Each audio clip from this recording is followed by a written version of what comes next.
to the jungle. We've got fun and games. We've got everything you want. Honey, we know the names. We are the people that can find whatever you may need. If you've got no money, honey, we've got your disease in the jungle. Welcome to the jungle. Watch it bring it to your knees. Welcome to the jungle. We take it day by day. If you want it, you're gonna bleed, but it's the price you pay. And you're a very sexy girl, very hard to please. You can taste the bright lights, but you won't get it for free in the jungle. Welcome to the jungle. I wanna watch you leave.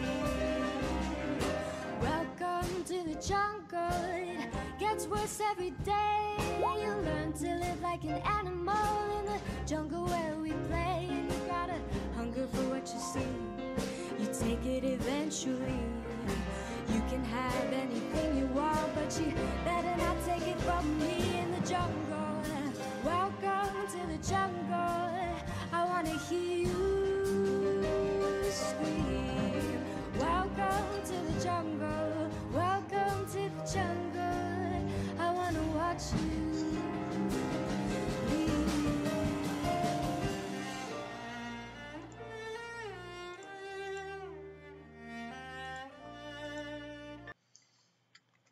Ah, that was an inopportune button press. Welcome to Planeswalkers. Wait, what was our subtitle? Right now, the subtitle is The Search for the Codex. Episode 1, Trees, the Magicking.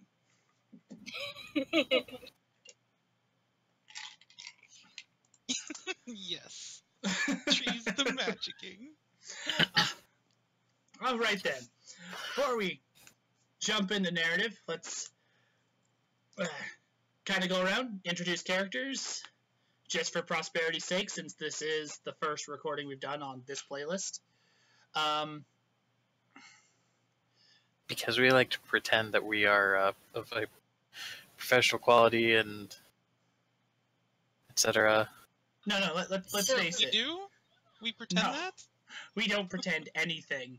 Let's face it, this is entirely for our own just having things to go back when we are old and decrepit and no longer playing and go, you remembered the good times with the smart group?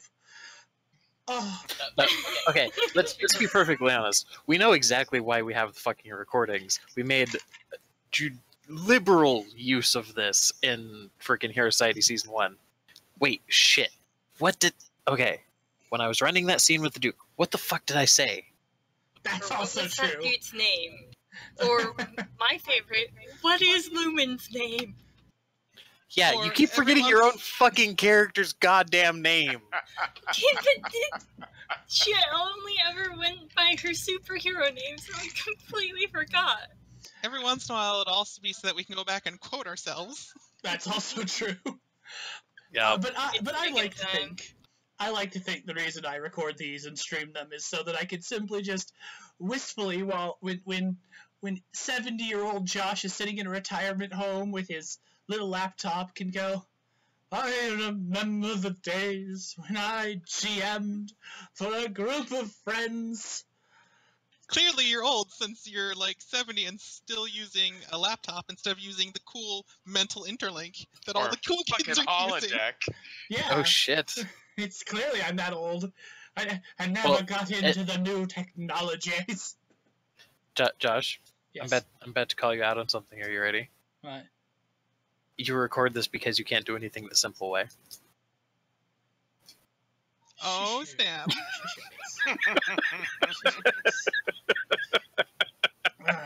You know, Anyway. I would just like to point out that me being the new person in this group, it would have been nice to, for you to pretend that you guys are completely experienced with this. Just saying. Oh, by the way, people of YouTube land, we found Jimmy. Yeah. We pulled him back out of the closet, No, they dusted didn't. him off. He's good Wait to go. a second. My closet is fabulous. There's no way you're pulling me out of it. A long time ago.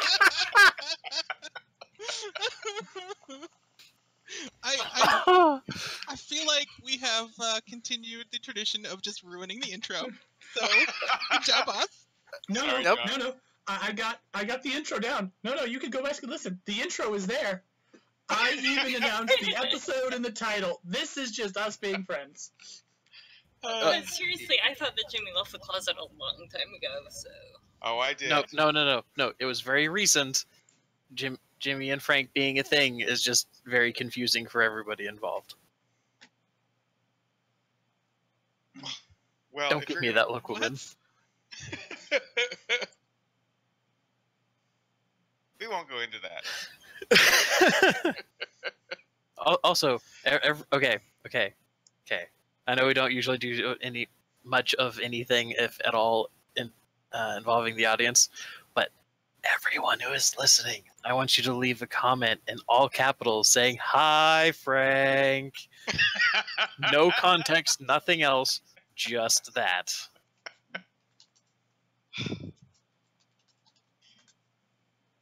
Also, if you can find any pictures of like super cutesy spiders just like chilling out, especially if they're very detailed and very close up, post them in the comments as well, because I have some trolling to do.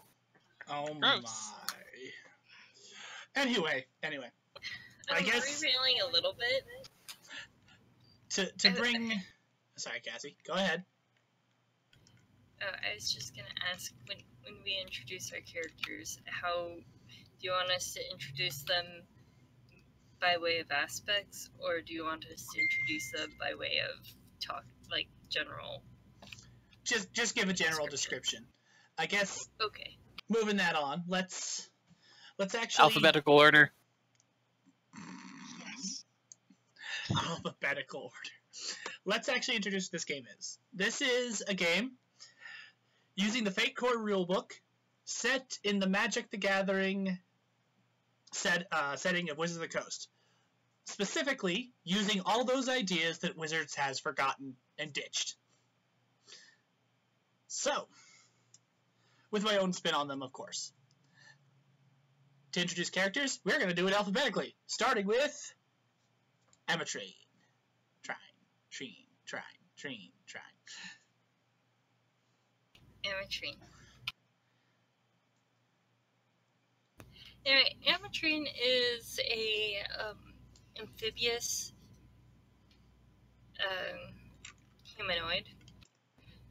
She is of a race of people who have crystal wings, and they have a dark scaled body, usually in hues of blues and greens, although purple is not unheard of. They have webbed toes and a slight webbing between their fingers, and long tails with webbing as well. No fur like is shown in the picture that nearly killed Emily. What? What? Did you just want physical description or also character motivation?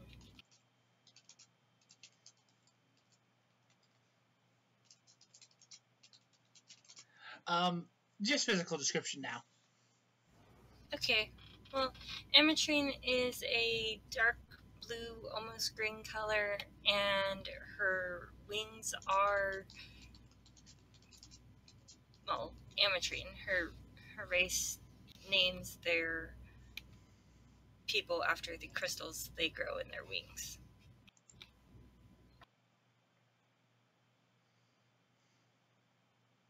And yeah, that's about it. Oh, she has like really light white or light blue hair.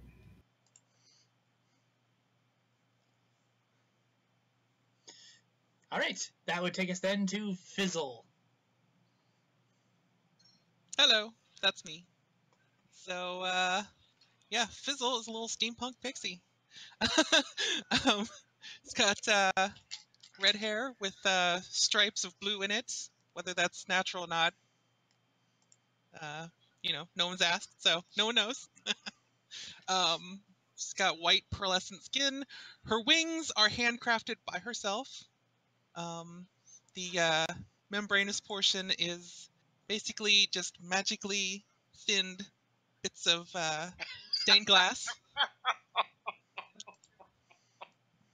so that they're nice and light. What's so funny? Don't worry about it. I took it. No. Go ahead. I'll wait.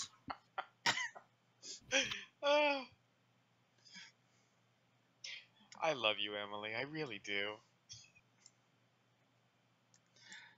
Anyway, Is continue. it because I'm covered in rainbow colors? No, it's something Matt decided to put onto the board there. She's only 18 inches tall. She's Yes, smaller well. than the Devastator. Yes, that is also true. I don't know. I forget something about the wings. I don't know. Oh, you were talking about how it's like magically thin Membrane. metal and such like that. Yes. Oh yeah, and the I don't know. It doesn't. I guess it doesn't matter. Like, honestly, We've made her lose her they're train of pretty thought. wings. Shut up. Done. I'm just done. All right. That would take us then to Annie's not here. I need to hang on. I need to do this then. There,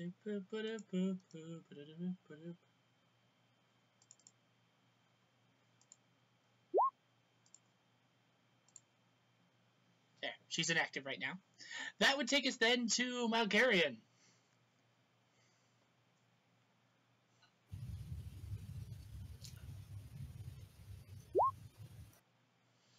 So, okay. So, Algarian right now is a, 6'2", black-haired, elf-looking brotherfucker wearing some, black robes and blue trim and all that. And but more the Warhammer or Warcraft or whatever kind of elf, where they are less so with the androgyny, which I guess also is appropriate for magic. Magic elves are usually not androgynous. Usually. But in reality, he's a dragon that stands 25 feet tall up to the crown of his head, and has black scales and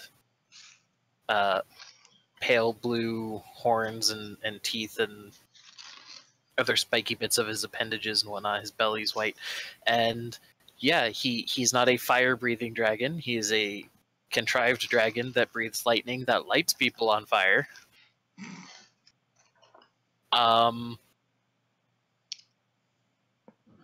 Yeah, and I finally get to play a dragon.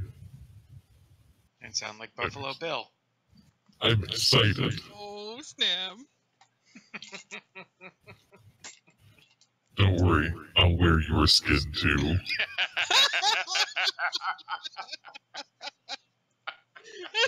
Gross. At some point when we're not gaming, you're gonna have to say the line, Matt. oh, which line? The It puts the lotion on its skin. No, or not else it that. gets the hose Not again. that one. The line where the would you fuck me? I'd fuck me. Oh. that sounds like something Malgarian would just say.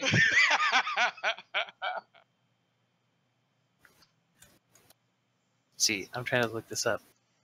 I don't want you to. You're looking up the line now? Why not? Why not, Jimmy? It's your turn to describe your character. Oh, motherfucker. How's that for a segue? Okay, I play Tedrix Caloran.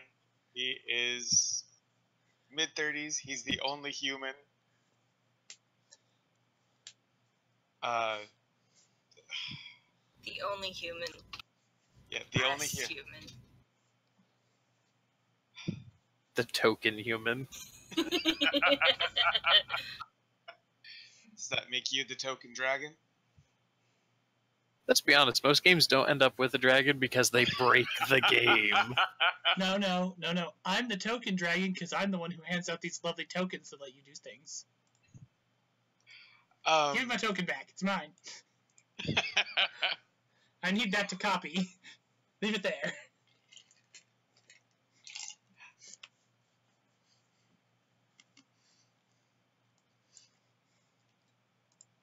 Hey, so T-Drix is a human and in his 30s? We're just going with physical description, right? Or are we going Just Yeah. physical right now. Okay, he's 6'1", he's got brown hair, he's scruffy, and that's all I can really think of right now. I mean, he's... Of all these... Look, I have writer's block, damn it. It makes okay. it kind of hard. I will say He that has a penis of about all the of... size of a pencil. Shut up, Thank you, Frank. Hi, Frank. But yes. I mean, I don't know what else to say. He doesn't have magical wings that are also steampunky. He's not a dragon. Or Does he have a beard or does he have a goatee? He look like a man. Well, yeah, kinda. But it's like the scruffy beard, or like half grown out, or it's like he's starting to grow it out. Yeah. Okay. I will also say that in this group of mages, T-Drix does look the most mage-like. He's the only one who Jimmy's just afraid to say he looks like an Oompa Loompa. Oh, shit. But no, Says the man that needs to, make a song for the little bastard that fell in the chocolate river. Go ahead. Oh, snap. But no, I do have to point this out, that, like, of all of your characters, if all of you were just walking down the street together, and someone had been told, you'll find this group of people, I need you to kill the mage, T-Drix would be the one that would first get the arrow in his chest. Oh, absolutely. Because it'd be like, wait, okay, so we got a winged, like finned, blue-skinned lady, a pixie, oh please, a dragon, and a lady in a robe who looks like a noblewoman. Shoot the guy with the cloak. Please, out of the entire party, I'm pretty sure that mine is the only one that anybody could probably think that they could take in a fight. So I would naturally be Operation Human Shield for anybody. I don't know. Fizzle's all 18 inches tall. I mean, I don't think she's all that good at wrestling. In before Frizzle turns out to have spec'd entirely into grapple checks. Well, actually... And really, But I honestly don't think that they're going to be trying to pick her off, from 100 yards away. they would try and pick my character off, probably. She's shiny. I'm kind of valuable. It's true. Anyway, so let's get in the narrative. Okay. The hell is that? Spear. Okay, so let's see. From where we left off in our completely unrecorded preamble thing, there was one thing I wanted to ask about, Josh. Okay. So with red magic, because we were talking, I know that there was some talking about like which like classical elements and such are most associated with which color and such. Uh-huh. Red, I can still do like earth movement and stuff, right? Yeah. Okay. Okay, so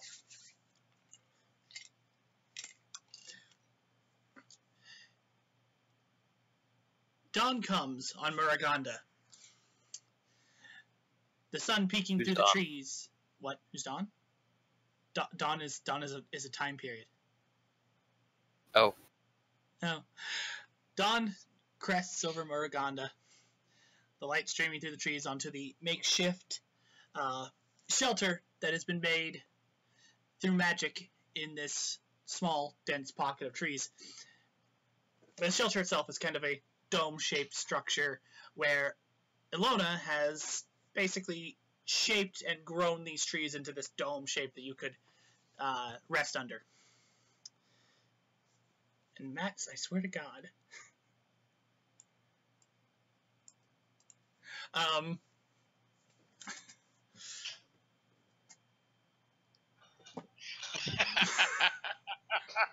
Gotta take away your ability to move those fucking points. So, the party has had a fairly restful night, but that rest is disturbed by a small quaking going through the ground. Just a rhythmic thump, thump, thump.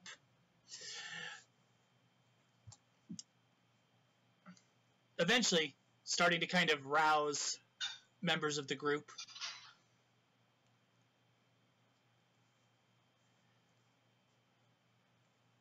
Stop knocking. I'm sleeping. I don't want to see some of you roused. And slowly you notice the vibration get a little more extreme. It is then that you hear it stop, and a great scrape run across the top of the shelter as a patch of light appears at the top. At this point, Malgarian's going to be, walking his elf ass outside. Like, because I'm assuming that we made some sort of door or whatever for it, and so just gonna throw open the door and look out into the light to figure out what the fuck just woke them all up. If they ask for me, I'm not here. If they ask for me, I'm just not here. It's okay. Who the hell is going to ask for you? What Mulgarian finds sitting outside the structure, having pushed aside some trees, is one of these. A long-necked reptilian that has taken herbivore who has taken interest in your shelter, specifically chewing on the bark and leaves that comprise it. Usually they're angry, yelling something about how I took something, or covered them in glitter, or burned their house down. I don't know.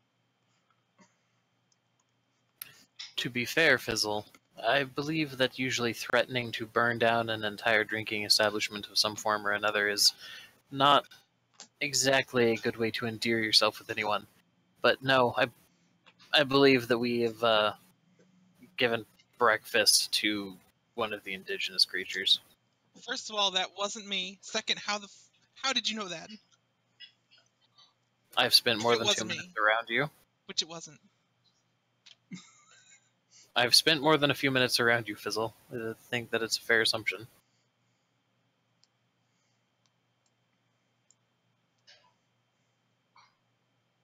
I've got my eye on you.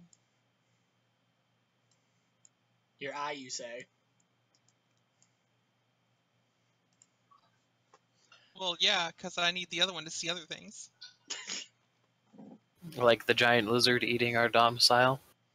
Crunch, nah, I don't care about that. Crunch. I finally just get up and leave the whatever. Well, I suppose there's no time like the present. We have either we can head out now and start trying to find where the codex is supposed to rest, or we can find something a little bit more reasonably sized for breakfast. Hey, Josh. As he's looking up at the dinosaur. Yes, Jimmy. Since you guys did a preamble that I was not here for, am I with the party or am I coming in later?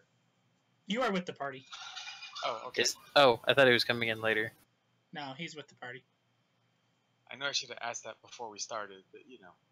Yeah, Oh, it's okay. You're with Well then, us. here. I know how to cover this then. So Malgarian's gonna kind of stop and kind of turn back towards the group. Like, oh yes, Fizzle, Amatrine. This is Tedrix. He arrived last night at my request. If I cared, I would have asked him when he talked to me. Be polite, Fizzle. I am being polite. I didn't scream and immediately light him on fire.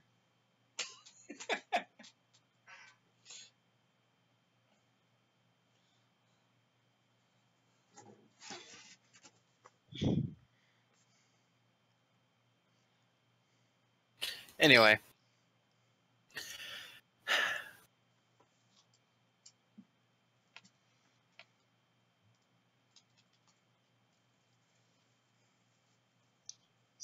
So that's a really big creature. What kind of creature is that?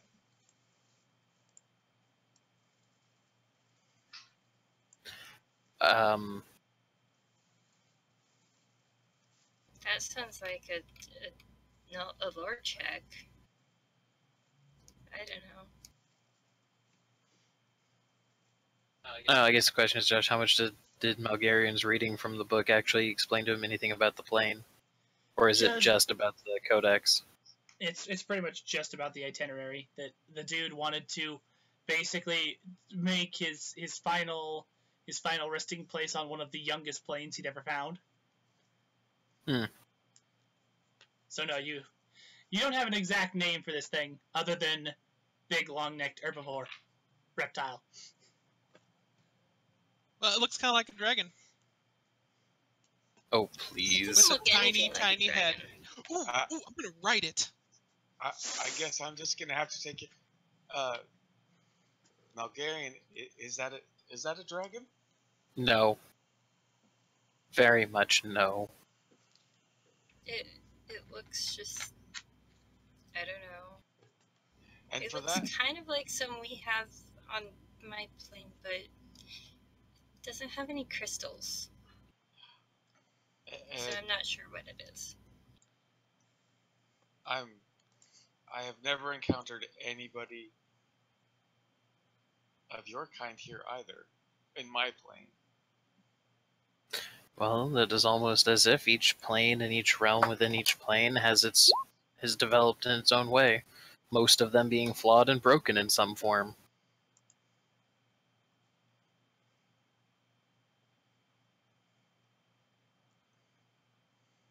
Either way, if this thing is going to continue to eat our resting place, then either we eat it, or we move on and try to find something a little bit more reasonably sized before we go attempt to try and find the codex.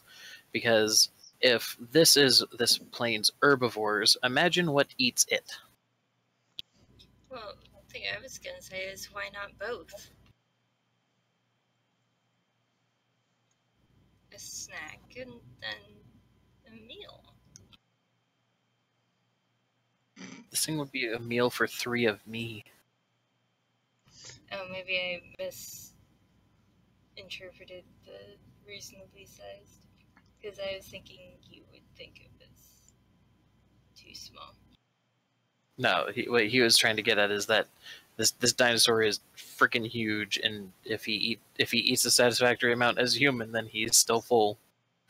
And incredibly docile. It seems to pay you absolutely no mind, as with all of the grace of a ruminant of its size, it just munches away, stripping bark from your shelter and occasionally chunks, which it discards. Well, lizards can be poisonous sometimes, so let's find something else. At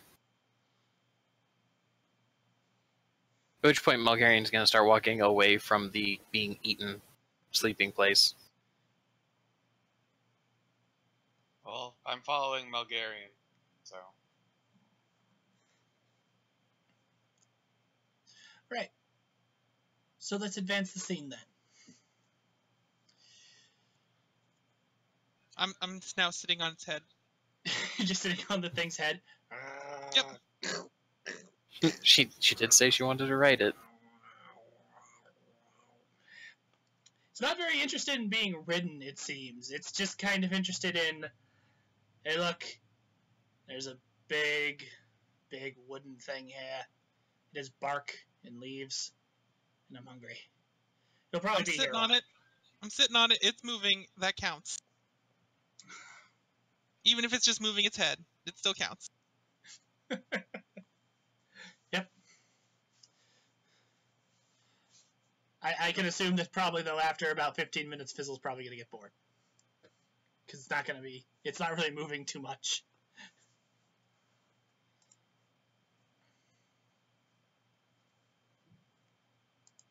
Is that a fair assessment? Yeah, I guess so. Okay. All right, so. Now then. I don't think that finding food in this area is going to be too much of an obstacle for the group. Oh, hey, look, a deer!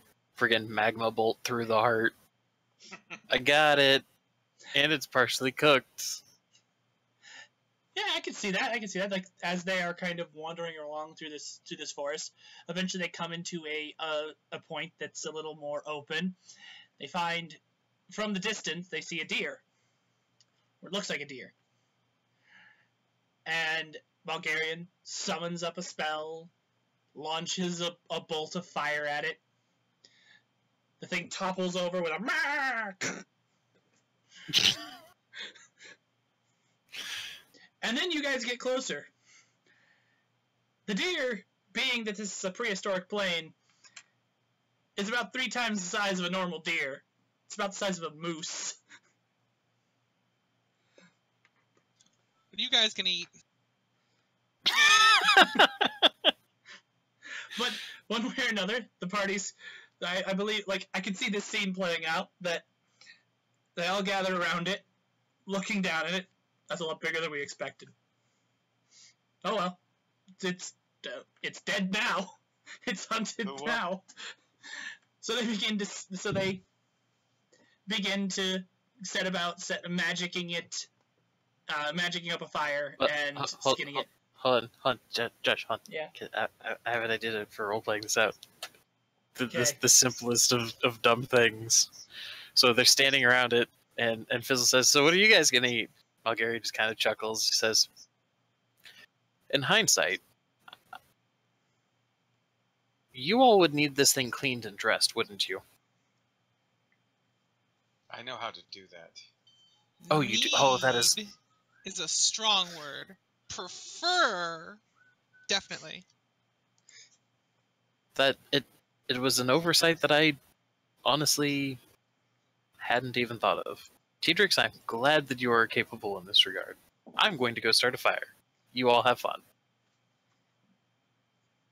I will clean the D-moose. The D-moose. And so it was named. And so it was named D-moose. Just don't D the moose. No guarantees. Gross. Do not D the moose. Alright, so Tedrix gets to work. I imagine he sets aside his robes and finer bits, pulls out a utilitarian knife.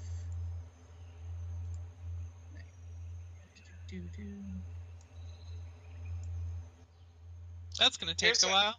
Hang on, here's a question, Josh. Since, considering Tedrix's background, would he not be able to use the magic he can as use a replacement to prep the D-moose for consumption? Yeah, you could potentially, considering his background, could, you know, magic about the knife and effectively skid it in a great deal faster speed. I'm not a necromancer, Matt. No, he is not aligned to the black. He cannot animate the skeleton. Yes, to he walk is. Out of the I thought meat. that was. No, I he's thought that just was his blue. whole thing. He was. Oh. He's a different Okay, form so of you- blue, considering mana on his plane does a color bleed, a heavy color bleed, but Yeah. From their enemy colors. from their Yes. enemy colors. So, So he's okay. a blue mage that functions more like a green-red mage. Well, except I thought he still had like half of the traits of blue. Yes, Okay, whatever. he- We'll deal with that later, but it's totally cool. I can see him doing this. Yes. I'm like I said, I want to stay within the aspects of the magic. So just tell me if you don't think that I can do it, and I'll just. I think you can do it. What were you imagining? Basically using the blue mana as a knife, Mm-hmm. and cleaning it that way. Okay. Like you mean like literally like kind of like summoning blades to cut up the hide and Yeah, butcher pretty the meat. much. Like a phantasmal blade or something like that. Oh, let's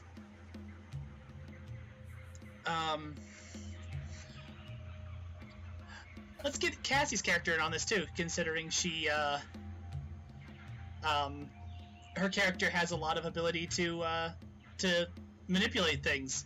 So like Amatrine levitates up this big heavy object, and Chatrix proceeds to slice it quarter to the carcass and clean it. She could probably use some, like, form some rock into a very sharp blade as well. Maybe. But yeah, some cooperation between our blue mages. As Mulgarian's over there, like, starting a bonfire. Oh! That's the thing. Teedrix cleans it. Amatrine then, like, summons up stone spears and impales the chunks and puts them by the fire. Sweet. Okay, that's cool. I like that.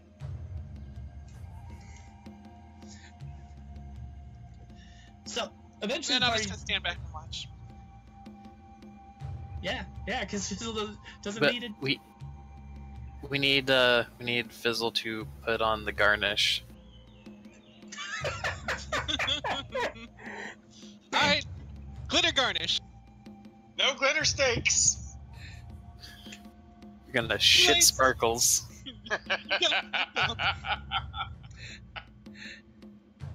Oh my. Okay, so eventually the rich smell of, you know, cooking meat wafts over this small glade that you're in. So the party settles down, talks a little bit about, probably about some things that they've been up to as they wait for the meat to cook. That's a wonderful idea. We should talk about things our characters had been doing up till this point. Go for it.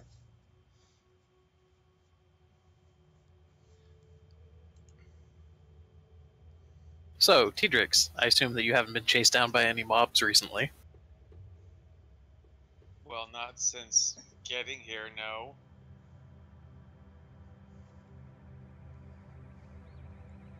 Why, are you looking to save me from another fire? Oh, I was hoping I wouldn't have to. You were hoping that you were hoping you didn't have to the first time, or again? Both.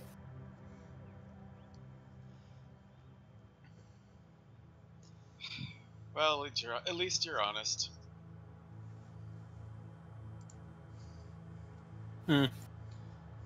Anyway, I do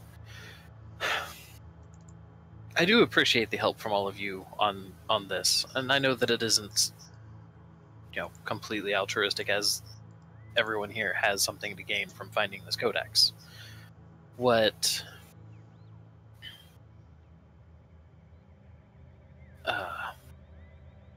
I want to address is,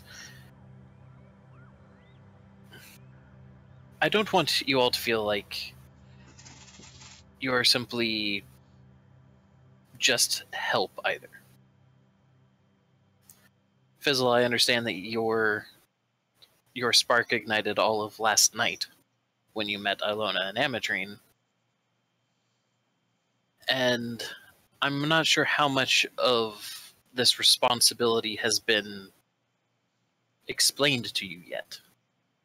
I don't know. All I know is my new bed decided to come along with you, so I'm gonna do it too. Did I just say that out loud? The No, lizard, or I did not say that out loud. Everyone shut up. What, were you referring to the lizard or Ilona? I don't know what you're talking about. I didn't say anything. Ilona is over there, like, watching the meat cook. A butterfly whisks past, like, it's a large butterfly, because, again, prehistoric plane. It's about the size of a dinner plate. It, like, flutters by, and she's like, oh, wow. Gets all distracted. You are one weird fairy.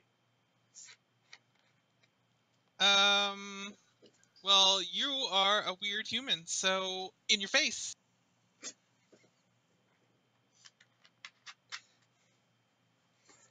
Ametrine quite possibly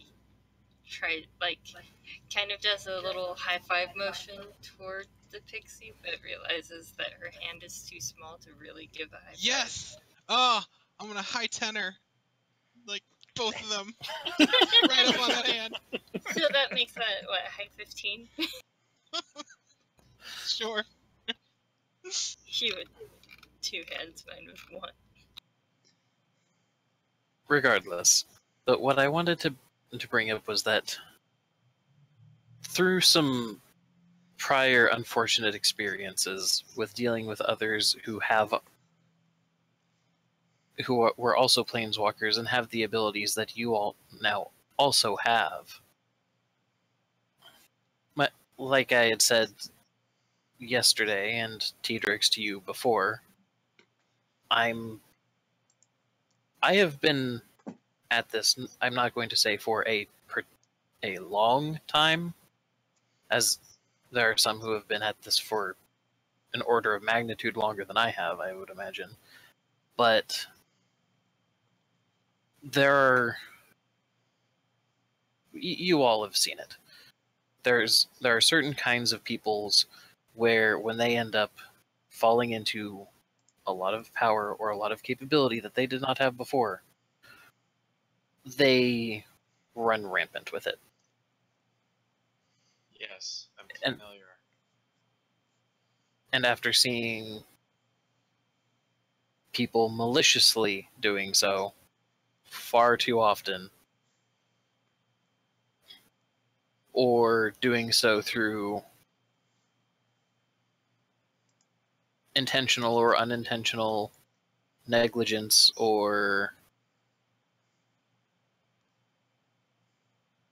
overestimating the situation or any other factors, I do want to help all of you come into these powers in a way that is going to actually be helpful for you and those around you.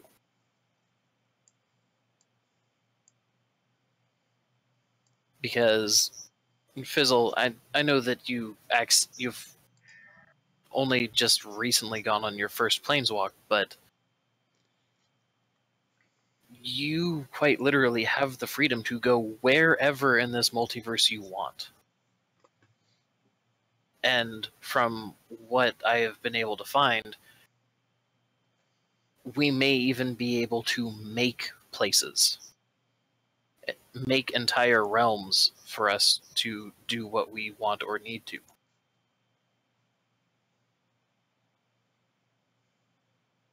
If we're that powerful, how come is it possible for me to just do what I need to on my own? Eventually, once you understand what you're wanting to do and how, yes. How long will that take? That always changes from one to the next.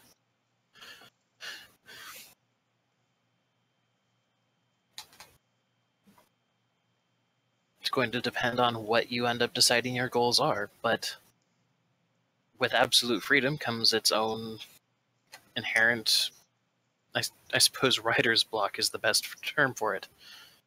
When you have absolute freedom, you have and infinite possibilities, you have infinite roadblocks that might keep you from wanting to actually follow some sort of objective.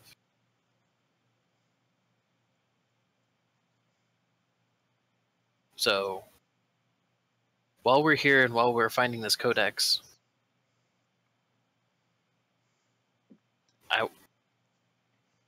I suppose the first lesson is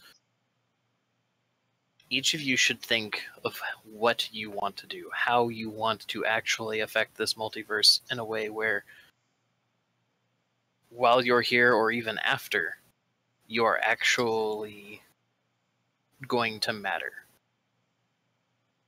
Because out of all of these different existences, you have the multiverse itself ended up giving you this ability.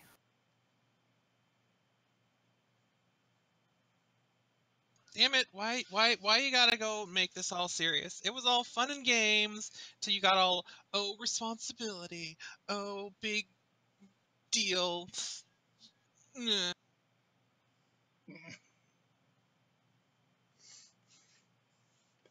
Well, because I am a dragon and a killjoy. That said, I think Ilona is burning the stake. I'll be right back. I thought you said you were an elf. You saw me appear on this plane. You know that I am a dragon. I'm an elf right now because it's a lot easier to walk between the trees when I'm not 30 feet across. I've never seen an elf before in my life. I had no idea that wasn't just like normal. The form that I was born into was the large black winged creature. That is my true form. I am temporarily the form of a woodland fairy creature.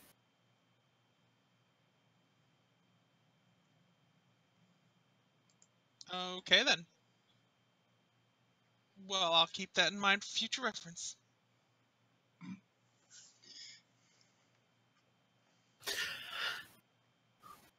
I can also turn into one of him, as he points over to Tedrix. I could probably even turn into one of you. In fact, actually. And then, for the fuck of it, Josh, I'm rolling a spell shaping, and I'm going to turn into a, I'm going to turn into a fairy similar to Fizzle, but, super buff. Okay. Like Arnold in his prime.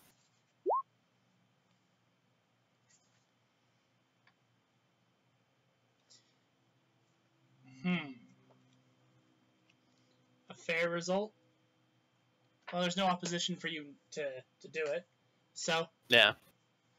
Yeah. So he just glows white for a moment, and then the glow gets smaller and smaller and smaller, and then boom, Arnold Schwarzenegger, bodybuilder in his prime with fairy wings, standing there in a loincloth with his fists on his hips. Gross. What's wrong? Are you having an allergic reaction? Yes, clothing is anathema to me. Well, then you better do something because you're like swelling up like crazy. Sorry about that. I was messing with this website and It's fine. It's all right. So you go and attempt to. So Mulgarian goes over to attempt to save the meat, which is getting slightly too hot on that fire, in the form of a 18-inch Arnold Schwarzenegger fairy. Yes, he's gonna reach out to the air as if he's grabbing the knob on the stove or something, but like whole-handed. And then as he turns his hand, the fire turns down a little bit. Excellent use of pyrokinesis, yes.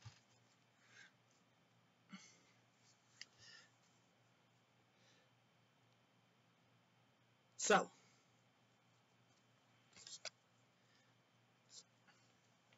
I assume then, scene advances a little bit to the party eating like cavemen off large, like, you know, Flintstone-sized chunks of meat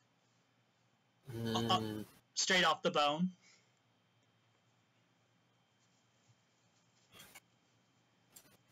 Bunch of savages. I'm using a sharpened stick. Like a civilized person. You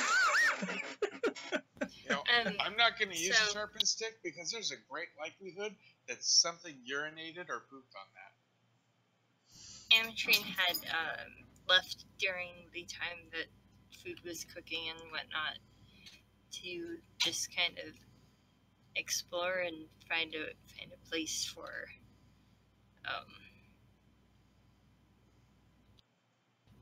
yeah.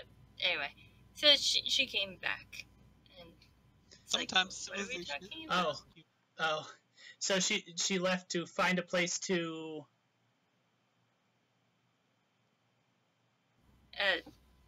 Sorry, to use the restroom. Okay. And then she came back. And is promptly handed and is promptly handed a Flintstone-sized piece of meat on the bone, or stick, or rock, or what have you. Okay. She takes it. She makes a plate out of stone.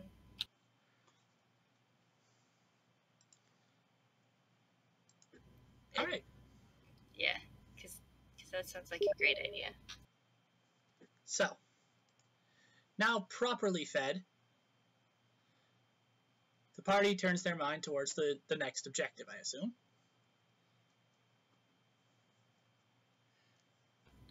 Yes. Looking forward to With that next objective being passing said D-Moose stakes? No, we can move on to something a little more important than that.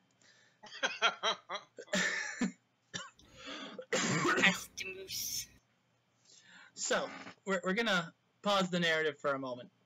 And is Matt back? No, because I had to use the bathroom and he had to use the bathroom. We had a little bit of an argument over who went first. Did you rock, paper, scissors that out? No, I just told him I was going. Oh. I know, a little less boring. Or a little more boring than that, but... It's a little more domestic. Mm-hmm. Well, to me, it's also gross, so you know. Gross! I mean, Well, he was still in the middle of the scene. You gotta establish who's in charge early, so you did a good job. Like physical cards? No.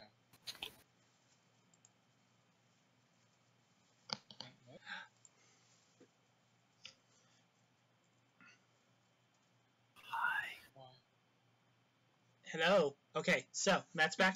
Welcome back. Alright, we took a brief pause from the narrative, because after the base need of food is met, I guess minds would probably turn to, let's find the place that we're supposed to be even looking for this thing, correct? Yep. Yes. That was the plan. So, how do you guys want to look for this thing? I'm going to pull out the book and try and go back over to see if there were any notes about where it's supposed to be. No, there's no notes on where it's supposed to be. It had his, like, he didn't keep, like, a final, this isn't like a final journal as in, like, as he moved. This was the last journal he left behind.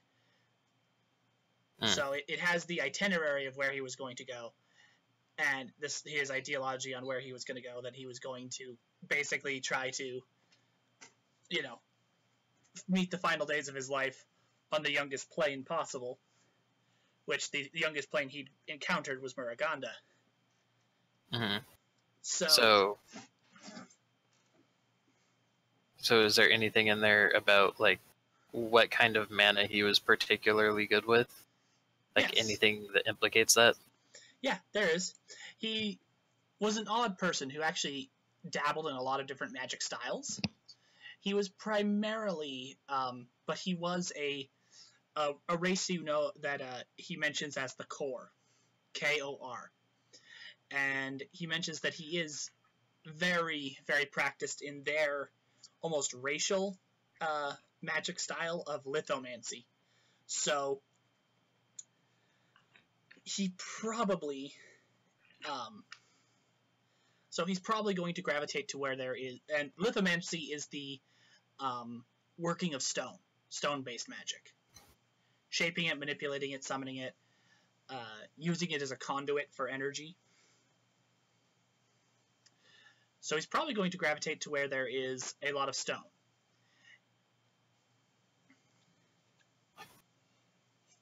I like stone.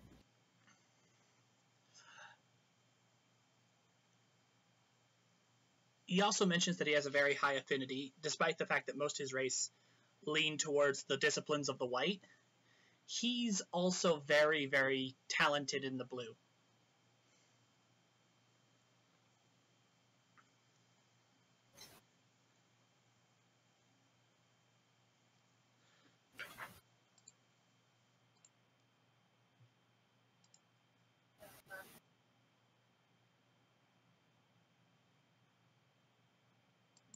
Okay. So blue and rock. Yep.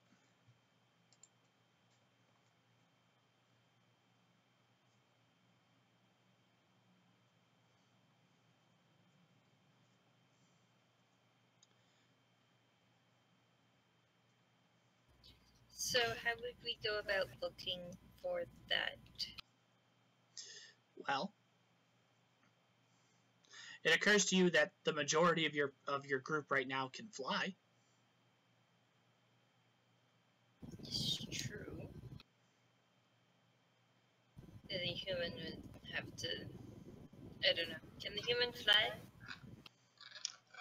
The human can ride a dragon. The human's also a blue mage. That's why I asked if the human can fly. In my experience, humans do not fly. They fall very well, though.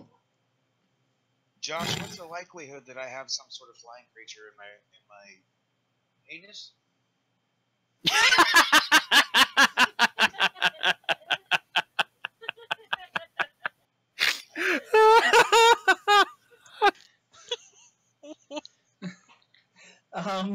Well, that just sounds uncomfortable.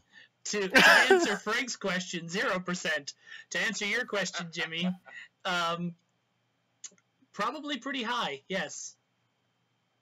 Hey, you don't get to assume how much room he does or does not have in there.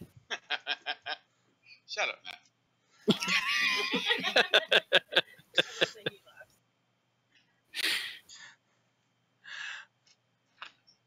But all right, then yeah, I guess I can.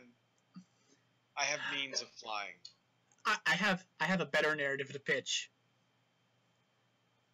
Tell me how this is for a scene. So all the rest of the party are like, well, okay, so the guy has an affinity with stone magic, and he's very good at and he's needs a lot of blue mana, so we're looking for places with high concentrations of water. Can't be too many places that have both those things. Under the sea. Why don't we use our wings, spread out, and fly? We can cover more ground that way, right? And everyone just kind of looks over at Tedrix and is like, maybe you should guard camp. We'll come back for you. So they all take off, right? But not more than a few minutes more, like a few moments later, you see Tedrix peek out of the clouds along them. He has wrestled a pteranodon, used his magic to tame it, and is now flying along with them. He's like, humans can't fly, eh? You're not actually flying, loser. He's like got a pair of like blue mana like reins that are like around the pteranodon's head. Oh, that gives me such a great idea, Josh. I'm gonna have to write it out though. We can a little later, yeah.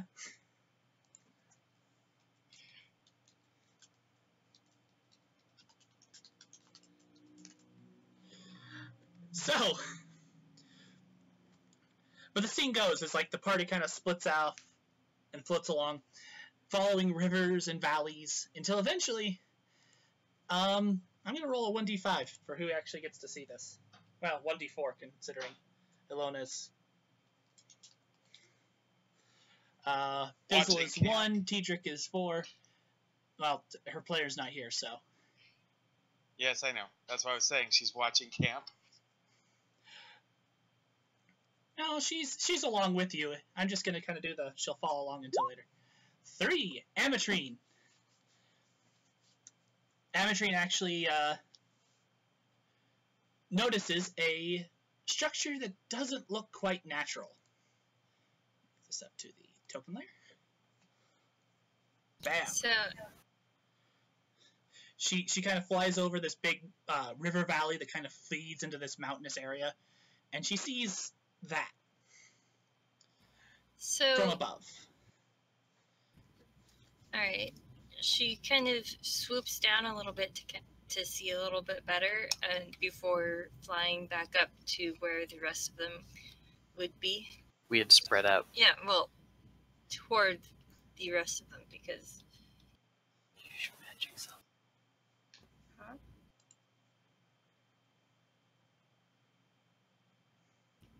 Oh, I forgot we had those. Yeah, okay, so she swoops down, and then she uses her magical cell phone. Ah. Yeah. I forgot about that. Also, like- you're a blue mage who has mind magic. You could easily just telepath them all. You're all on the same plane. I don't always remember what all the things blue mages do, so... Well, that's the thing. Your character doesn't do every blue thing, but we were very specific. You manipulate elements, and you're a telepath. Okay. So. Yeah. Okay, so I call to everybody's mind, and I put in an image of what I see and where it's at. Guys, this way.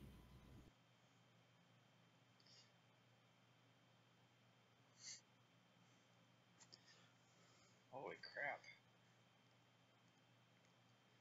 Yeah. That is huge. I will say the picture That's what she said. The picture makes it look a little bigger than it actually is. The big thing that made it really noticeable from the sky is that there's 2 perfect squares. Like, you just, as you're flying above, you see like these natural looking mountains and trees and this little river valley, and then these just 2 perfect squares in this river valley.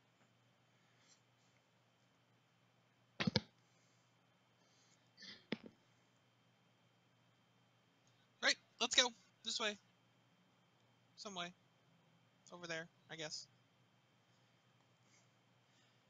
So once everybody's over there and whatnot, and we're like circling around it or anything, is there any sort of apparent entrance or? Apparent entrance is underneath that little waterfall, actually.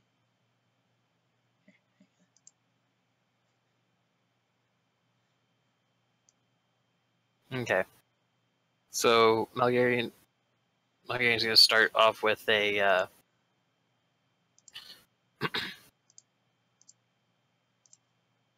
like before actually going into it or anything, he is going to put on his word spell on everybody. I hope nobody minds getting a little wet. Yeah. Yeah, because there's a waterfall. Yeah. Yeah. No, I totally hate the water. That's really weird because you look kind of like a fish. It's called sarcasm. Maha.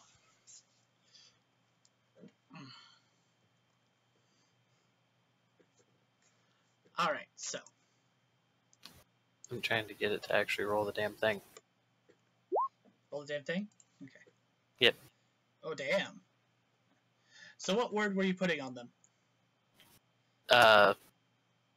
The spell thing that we had talked about before. So Malgarian's Ward, pretty much he just enchanted all three of you with a white mana spell where he can, like if somebody were to punch you in the face, he can choose to take that stress for you. Pretty much, he has the ability to take damage on behalf of his wards.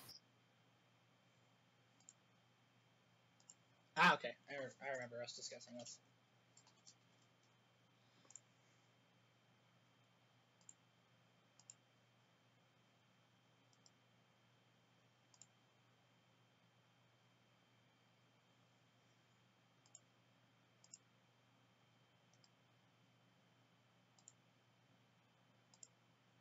And then, after having cast that, he's just gonna say, out loud, "Well, no time like the present," and then he's gonna tuck in his wings and swoop down to go under the waterfall hoopidoo.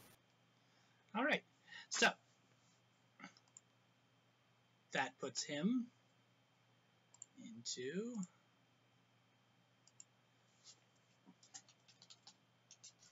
Actually, the past is a time like the present because it used to be the present, even though it isn't anymore. all right. So why not? So Mulgarian enters into the entryway of this place. And I'm gonna shift around the mana a little bit.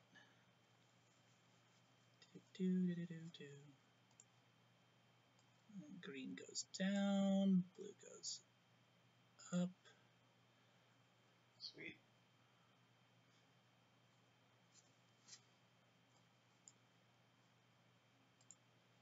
Yeah, that's enough because you're in a mountain river valley.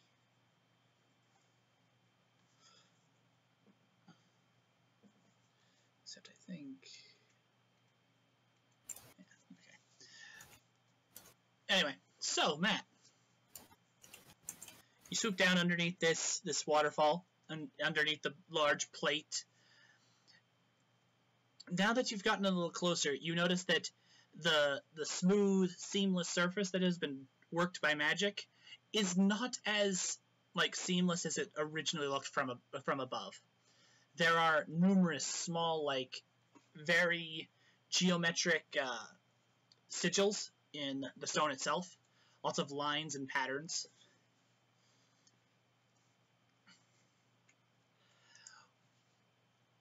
But I'll ask you, what do you think the entryway looks like?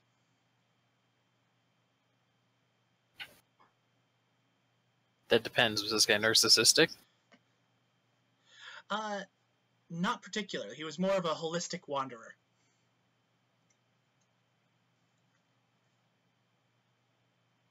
You know the type. See things for the sake of seeing them. Enjoy just simply the adventure that is life. That's our dude. Okay, so the walls leading up to the actual entry, this is the entryway, but the walls that lead up to the actual door have it looks like if Bacchus and Pan were having a party and that they're all just walking towards the door. That's what the murals on the wall leading up to the door look like. I can dig it. And then the door itself. Door itself is just some tubby, deific looking dude with his arms up, and his beer belly is the door. I can dig that. Yes, I will. Let me add a detail. Right where the navel of this big beer gutted deity kind of stands, rather than being the shape of a normal beer belly, it's shaped like a keyhole. Just a simple iron keyhole, like, you know, the type round little trapezoid shape. So the question is, did anybody fly in after Malgarian, or did they just let the dragon fly through the waterfall like, he's got this, we're good? If there's any screaming coming from inside, I'm not gonna go, but I'm gonna wait. Nope, I'm there's no going in. Amatrine was going in immediately after, although she did pause in the waterfall and just kind of like, Did she have a yay? she just kind of like fluttered her wings under the waterfall and smiled. Cassie, Yeah, somebody needs to explain to your character how erosion works.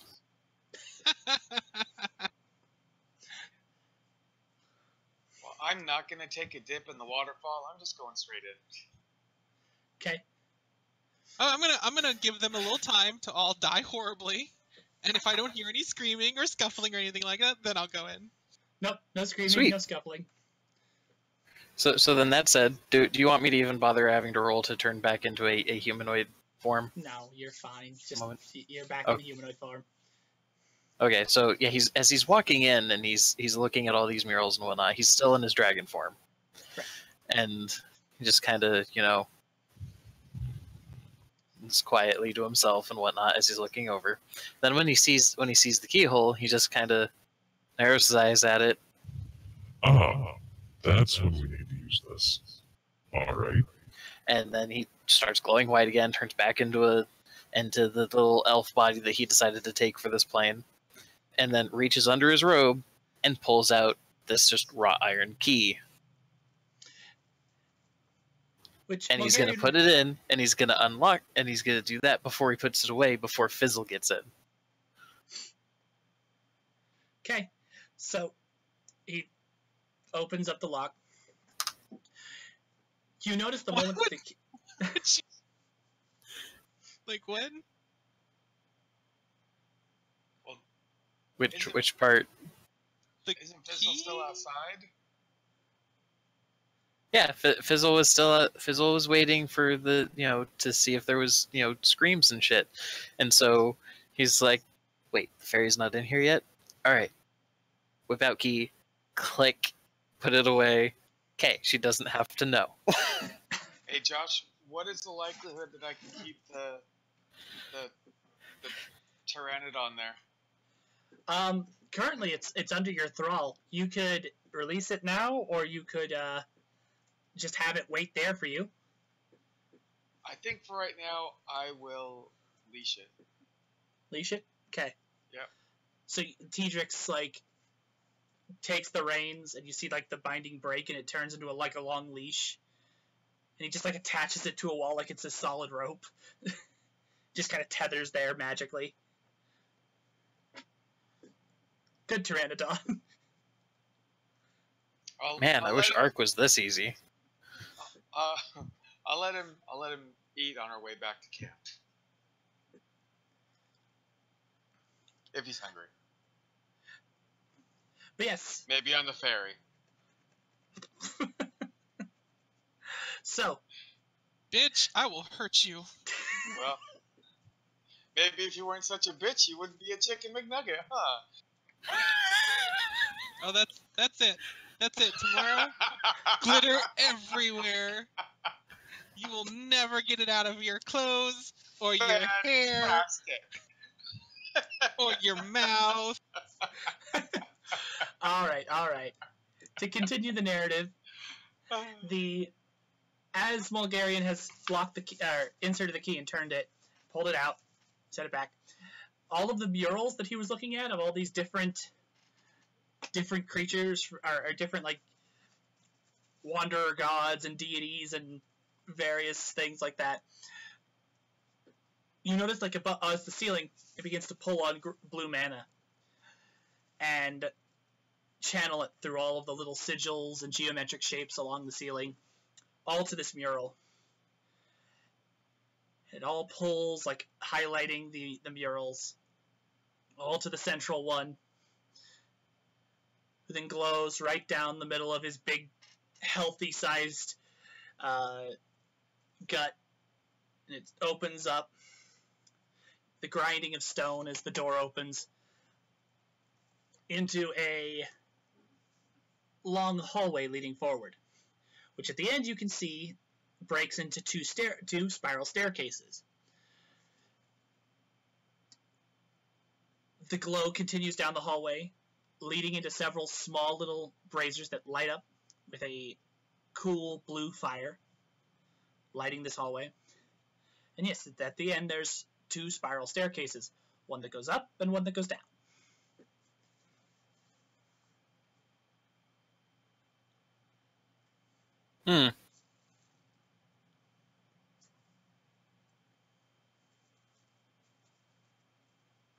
Is Fizzle down here yet?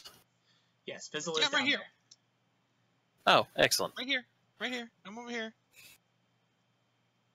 Well, given this gentleman's overabundant affinity for blue magic, and all three of you seem to share that with him, would you all mind trying to see if you can't sift through all of the different magical auras that are here and maybe see if you can locate this book? You want me to do what now? I'm asking detect magic functionally, trying to see if you guys can't just... I can. It just seems like it'd be more fun to go looking for it. Yeah, I'm not built that way. You mean to go looking for it, or to find it? I can try.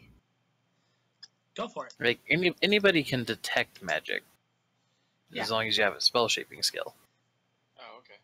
You're not limited only to the things that you and Josh were talking about. Those are your go-tos. Gotcha.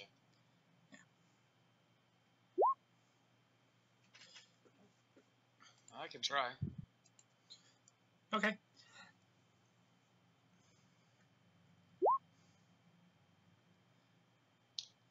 How do I do that? So when you're looking at your character sheet, and you see there's a little die next to each of your skills, if you click on the die, it'll pop up a window asking if there's any additional modifiers. Since you guys would be rolling your blue magic, all of you would be getting a +1. So Cassie actually got a 4, Fizzle got a 6. Okay, so here's the way I'm going to frame the scene. Kind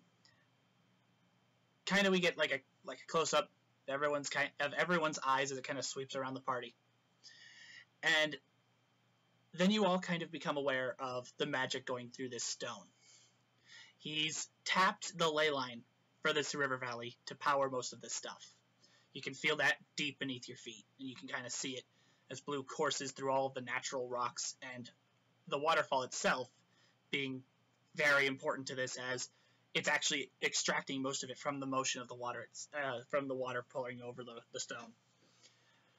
He's using most of these runes as reinforcement, basically to stop anyone from, if they're actually coming after his book or his final resting place, from just like dropping something and blowing it all up and ruining the surprise, as it were. So now that this place is active, sorry. So yeah, all the stone is like reinforced through mana and spell work.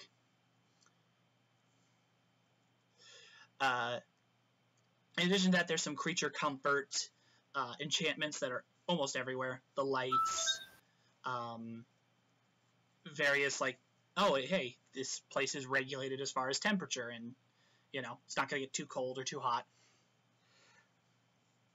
You can tell that there's a very large enchantment down below, and many, many more creature comfort enchantments up above.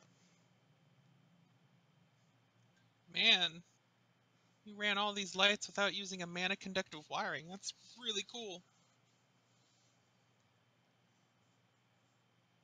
Is that unusual? I don't know. That's how we do it. Of course, mana doesn't flow the same, so that might be why. Hmm.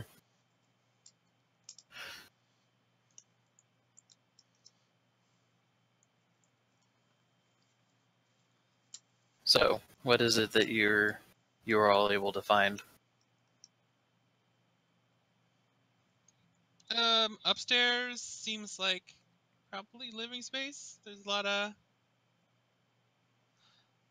stuff there just meant for keeping things comfortable for, a person.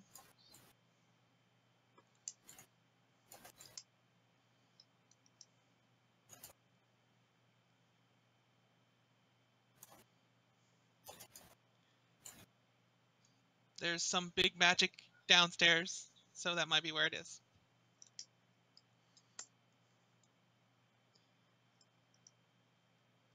And that's the thing. Almost everyone passed a suitable roll to get that information. So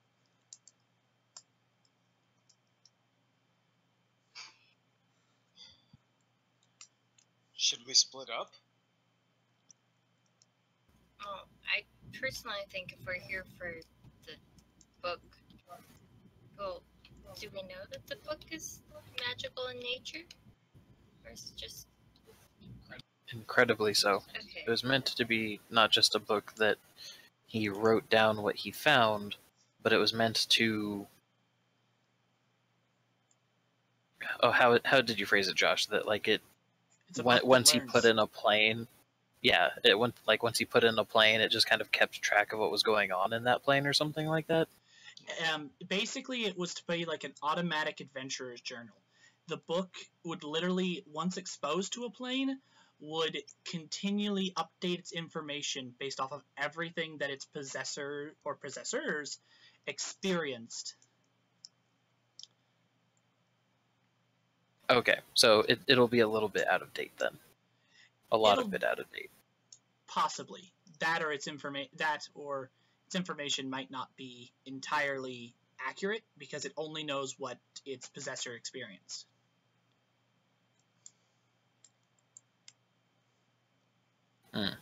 But through a wide range of possessors, it could potentially become like it can basically become like the Hitchhiker's Guide to the Galaxy.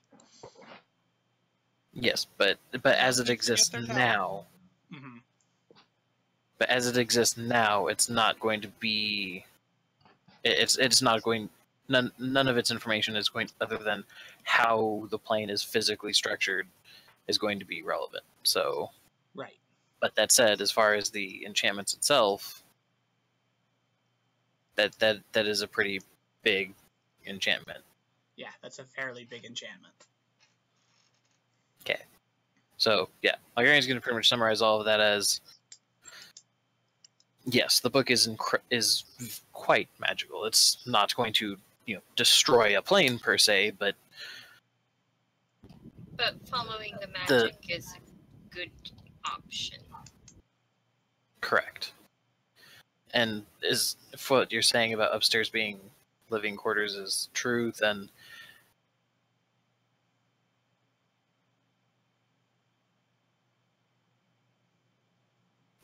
just at least my perspective, but I don't think that there's much point to ransacking a man's final resting place that was obviously his home beforehand. But if it was his journal, it could be just up there. True. And considering that everything up there is temperature controlled, seems kind of like a good place to store books. I personally, I don't care which place we look first, but I'm personally of the opinion that when exploring a mage's last home, sticking together is probably the wisest option. True.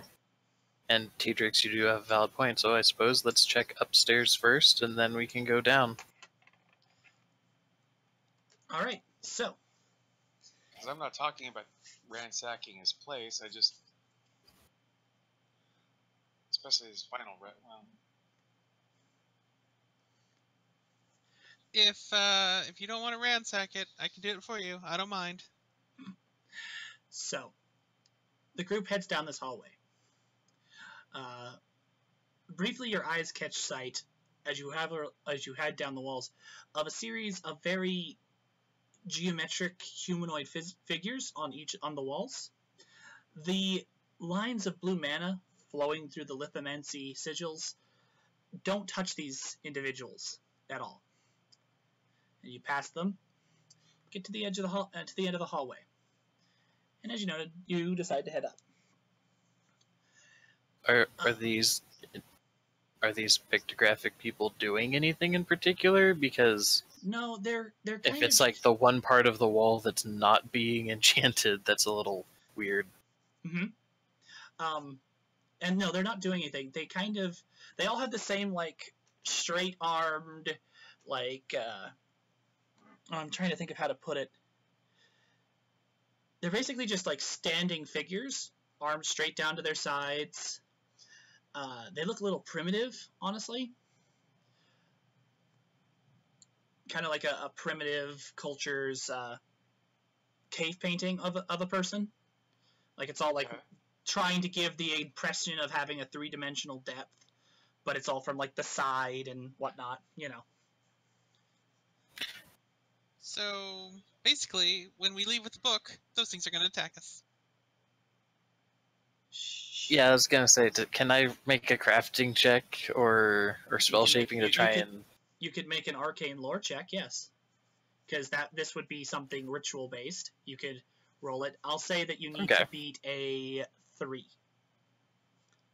to know.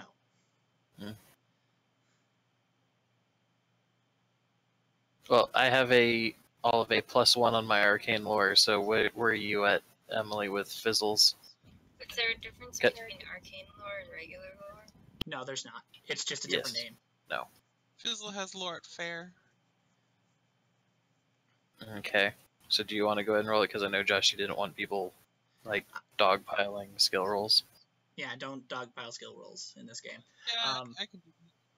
Unless someone's got better, wants to do it. Someone who's super lore-y. The only thing I have is investigate, so yeah, no. I have a 1 in lore. Me it is. Yeah, Yep, go for it, Emily.